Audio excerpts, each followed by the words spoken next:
Alors tout d'abord, bonjour à tous. En cette période de confinement, je voudrais aborder avec vous les bienfaits du riz. En effet, je suis quand même très surpris de voir dans les épiceries les rayons des pâtes totalement dévalisés alors que celui du riz est parfois complètement intact. Et cela, ça m'embête parce que je trouve que le riz a des qualités très intéressantes dans cette phase de confinement. Je vais vous expliquer pourquoi. Mais tout d'abord, je vais commencer par vous présenter les différentes espèces de variétés de riz. Pardon. Alors, vous connaissez tous bien le riz blanc, bien sûr. Ensuite, le riz complet avec son écorce. Et enfin, des riz colorés comme le riz noir. Alors, le riz noir n'est pas tout à fait du riz. C'est en fait une plante aquatique qui vient du Canada, mais qui a des vertus tout à fait intéressantes. Et puis, il y a d'autres riz colorés, comme par exemple le riz rouge ou le riz rose, par exemple, qui vient, lui, souvent de Thaïlande, mais là, je l'ai trouvé venant de Camargue. Voilà, concernant les différentes, on va dire, variétés de riz. Alors venons maintenant sur les propriétés du riz. Je voudrais tout d'abord rappeler qu'en cette période de confinement, qui est extrêmement anxiogène, eh bien, on va développer un stress oxydant. Et d'ailleurs, une amie m'a rapporté une véritable crise d'angoisse en pleine nuit de son adolescence qui montre bien, carrément liée au coronavirus et aux informations que ce jeune avait entendues, eh bien, je pense que c'est important de savoir que cette période-là va créer un stress très important dans l'organisme. Et ce stress, on l'appelle le stress oxydant parce qu'il va oxyder notre organisme. Comment? Eh bien, en créant des molécules qu'on appelle les radicaux libres qui vont attaquer nos cellules. Et donc, il faut un antidote qu'on appelle un antioxydant pour limiter cet impact d'oxydation. Alors, ce stress oxydant peut avoir différentes origines. Il peut avoir des origines extérieures à nous-mêmes, qu'on appelle donc des origines exogènes. Alors, c'est par exemple la pollution, le tabac, la mauvaise nutrition évidemment, et enfin, comme dans le cas de ce jeune ado, eh bien, les troubles du sommeil. Et puis, on peut avoir une origine qui vient de notre propre corps, donc qui est donc endogène. Et là, dans les origines endogènes, on a plusieurs éléments. Et je voudrais, alors on a les infections, on a la défense immunitaire, le stress et enfin les inflammations. Et je veux prendre 30 secondes là-dessus parce que je vois de plus en plus de trailers qui, dans cette phase de joggers, qui dans cette phase de confinement courent autour de leur maison ou de leur appartement ou dans leur jardin. Et parfois, certains d'entre eux sont des novices. Et par conséquent, ils ne se rendent pas compte que, en fait, faire du jogging comme ça, de brut pour point, sans progressivité, eh bien, ça crée des chocs à répétition. Et ces micro-chocs à répétition vont créer des inflammations, des mini-inflammations, qui vont déclencher un stress oxydant. D'ailleurs, voilà pourquoi, pour un coureur qui fait des sports d'endurance ou d'ultra longue endurance, un marathonien, un trailer, on conseille des apports en antioxydants. Pourquoi? Eh bien, parce qu'on sait que ces micro-chocs à répétition vont créer un fort stress oxydant et qu'il va falloir un antidote, donc un antioxydant. Alors, on a donc la chance d'avoir avec le riz un apport en antioxydants naturels. Pourquoi? Parce que le riz est riche en sels minéraux dont certains sont fortement antioxydants. C'est le cas du phosphore par exemple, et le riz est riche en phosphore. C'est aussi le cas des oligo-éléments présents dans le riz. Et la différence entre un oligo-élément et un sel minéral, elle est très simple. Les deux sont des minéraux, mais l'oligo-élément en a besoin en toute petite quantité, ce qui ne veut pas forcément dire qu'il n'est pas très utile, notamment en termes d'antioxydants. Et c'est le cas du sélénium, du manganèse et du cuivre très présents dans le riz, notamment le riz complet avec son écorce, c'est-à-dire celui-là. Et ensuite, un autre élément important à retenir, alors cette fois-ci uniquement dans les riz colorés, le riz noir par exemple, eh bien, c'est la présence d'anthocyanines qui sont des pigments que l'on va retrouver d'ailleurs dans la betterave rouge, dans le chou rouge, dans l'oignon rouge. Vous voyez pourquoi c'est intéressant de consommer ces légumes en cette période de confinement. Et donc, ces anthocyanines sont particulièrement antioxydants. Voilà, alors maintenant je vais aborder l'aspect des fibres qui est aussi un élément important dans le cas de nos défenses immunitaires. Le riz a deux types de fibres. Alors le riz blanc, donc celui-ci a des fibres solubles et le riz complet a les mêmes fibres solubles plus des fibres insolubles. Alors les fibres solubles sont intéressantes parce qu'elles vont ralentir l'arrivée des sucres dans le sang et donc éviter un trop rapide stockage des sucres qui, s'il est trop rapide, va finir en graisse. Et ensuite, les fibres, certaines de ces fibres solubles sont ce qu'on appelle des prébiotiques, c'est-à-dire qu'elles vont être un élément constituant la nourriture de notre flore intestinale, qui, je le rappelle, est un élément essentiel dans notre barrière et dans notre défense immunitaire. Par conséquent, ça a un vrai intérêt, notamment à cette époque. Et ensuite, les fibres insolubles qui, elles, vont favoriser le transit. Comment? Eh bien, quand elles arrivent dans notre organisme, elles vont se gorger d'eau en quelque sorte et vont donc favoriser l'élimination des déchets de notre intestin et notamment des mauvaises bactéries qui vont tapisser notre flore intestinale. Donc, ça a un intérêt pour que ces mauvaises bactéries ne restent pas longtemps sur notre flore intestinale et donc la détériorer. Voilà concernant l'apport des fibres. Donc, vous voyez, ça a un vrai intérêt, le riz. Et ensuite, on va passer maintenant à l'apport calorique du riz. Alors, le riz est effectivement un aliment très calorique par sa teneur en amidon. Alors, l'amidon qu'on retrouve aussi dans le blé, qui est un sucre complexe qui a la particularité d'avoir un index glycémique modéré. Alors, j'ai mis 50 parce qu'il y a des variations quand même entre 50 et 60 pour le riz, suivant les types de riz. Et alors, qu'est-ce que c'est qu'un index glycémique? Eh bien, l'index glycémique, c'est un élément qui va permettre de repérer la qualité du riz et surtout son impact par rapport à son stockage. En effet, quand le sucre arrive dans le sang, le sang passe dans le pancréas, et cet organe va, en fonction de la qualité du sucre, sécréter plus ou moins une hormone qu'on appelle l'insuline. Et cette insuline va capter le sucre, pour faire court, du sang et le stocker dans le foie. Et si à ce moment-là, il n'y a pas d'effort important pour utiliser ce stock, un effort qui va nécessiter du sucre, eh bien, qu'est-ce qui va se passer? Le sucre va être transformé en graisse, ce qui n'est quand même pas terrible.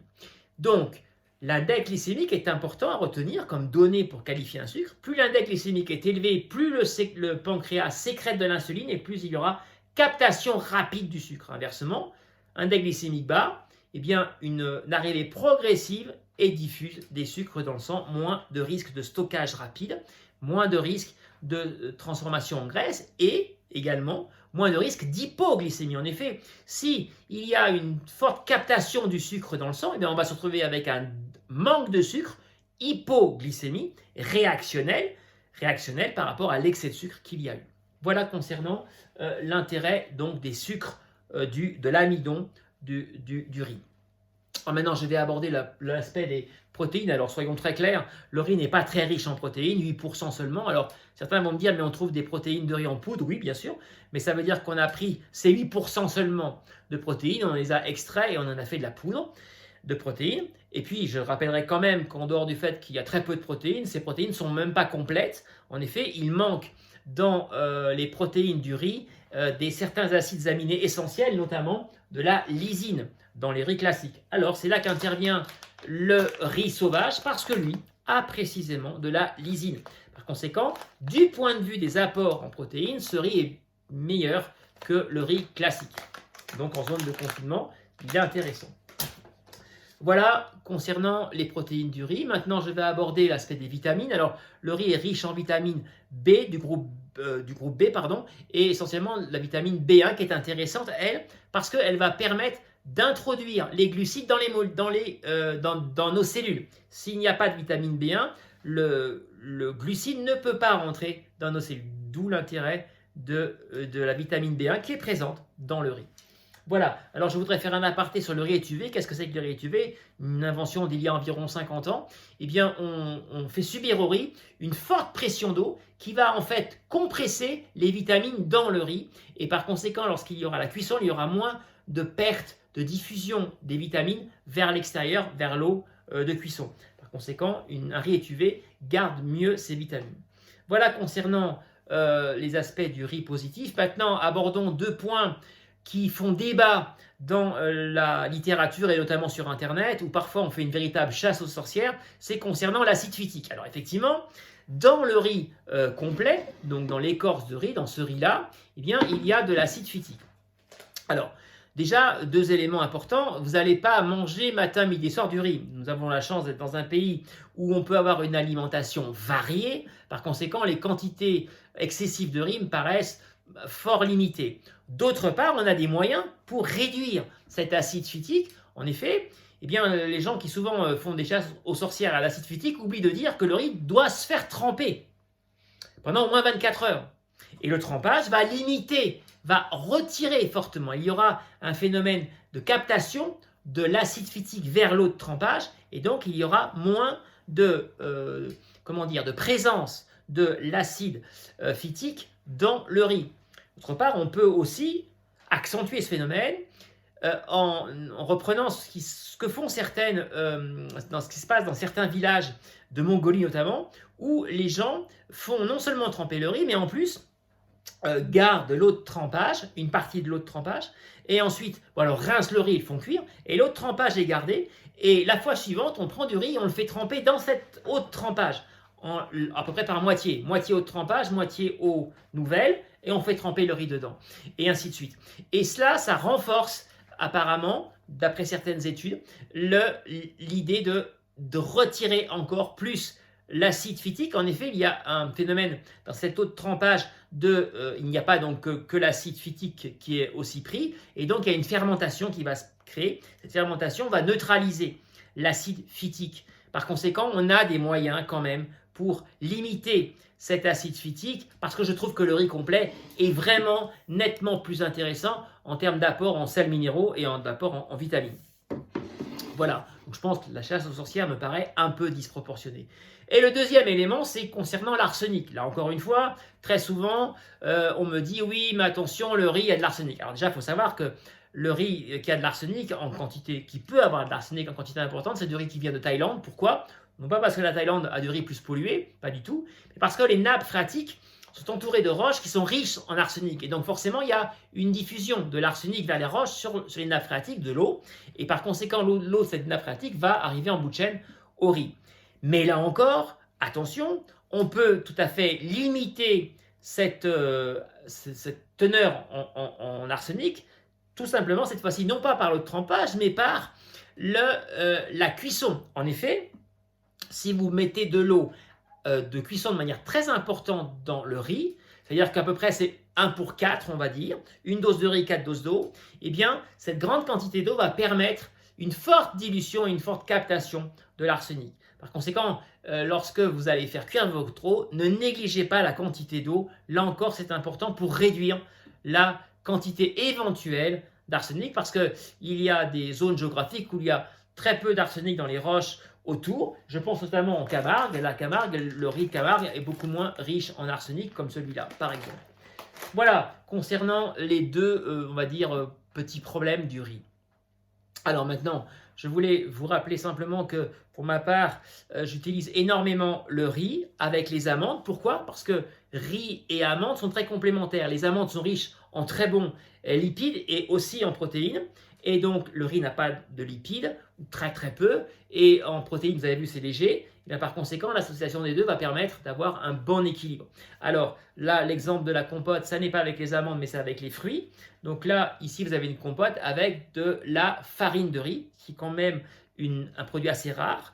En termes de, il y a très peu de compotes qui ont du riz. Cette compote est intéressante à la fois pour des sportifs, mais aussi pour toute la famille, notamment pour des enfants au goûter. Elle me paraît tout à fait bien équilibrée. Et puis, je fais également une barre, une pâte qui n'était pas une pâte d'amande complètement, parce que le premier ingrédient, c'est effectivement des amandes bio. Mais ensuite, j'utilise du riz bio, farine de riz, riz complète. Et donc, l'association des deux me permet d'avoir une barre très bien équilibrée. Et en troisième ingrédient seulement, je rajoute du miel d'acacia, qui est un bon miel, justement, avec un index glycémique relativement modéré. Voilà concernant quelques éléments que je voulais vous apporter sur les produits que je fais. Mais vous pouvez également tout à fait faire ces produits vous-même, puisque je donne les recettes sur mon site internet www.endure-active.com. Vous aurez les recettes de ces produits. Voilà, je voudrais enfin terminer en rappelant que pendant cette période de confinement, je fais une offre qui est exclusivement réservée au personnel soignant, à tout le personnel qui aide et qui aide tous les gens autour de ce fichu coronavirus. Je les côtoie au quotidien, et donc je voulais vraiment marquer mon soutien envers eux en leur proposant donc mes produits à prix coûtant, en faisant aussi un effort en prenant à ma charge les frais de port. Et je voulais aussi préciser que cette prise en charge des frais de port pendant toute la période de confinement, je la prendrai aussi en charge pour tout le monde. Voilà. Et bien à tous, je vous souhaite une très bonne fin de journée et sans doute à très bientôt pour une nouvelle vidéo. Merci.